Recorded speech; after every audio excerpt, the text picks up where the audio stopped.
अमरावतीच्या दर्यापूर तालुक्यातून एक मोठी ब्रेकिंग बातमी समोर येत आहे।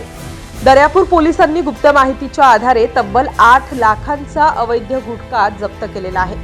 दर्यापूर शहरातील सहकारनगर व कच्चीपुरा येथून रविवार रोजी सायंकाळच्या सुमारास हा गुटखा जप्त करण्यात आलेला आहे।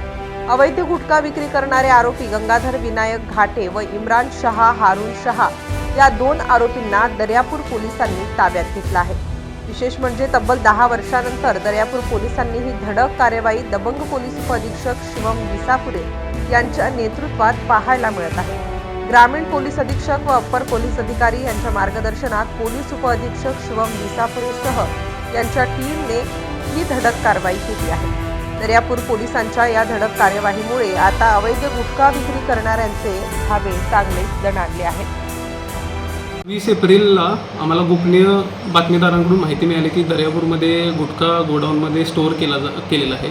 तर आम्ही माननीय SP सर अमरावती ग्रामीण, माननीय ॲडिशनल SP सर अमरावती ग्रामीण आणि SDPO दर्यापूर यांच्या मार्गदर्शनाखाली कारवाई केली। सुरुवातीला आम्हाला कच्चीपुरा बनोसा दर्यापूर येथे इम्रान शहा हारून शहा यांच्या घरी 4,94,714 रुपयांचा गुटखा मिळाला।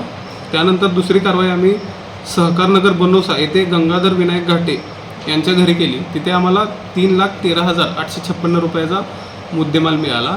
आम्ही यामध्ये 2 गुन्हे दाखल केलेले आहेत आणि प्रत्येक गुन्ह्यामध्ये सदरचे एक आरोपी आहेत। आमचा पुढील तपास चालू आहे।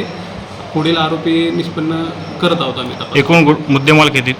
एकूण असा टोटल मिळून 8 लाख रुपयाचा अंदाजे मुद्देमाल आम्ही जप्त केलेला आहे।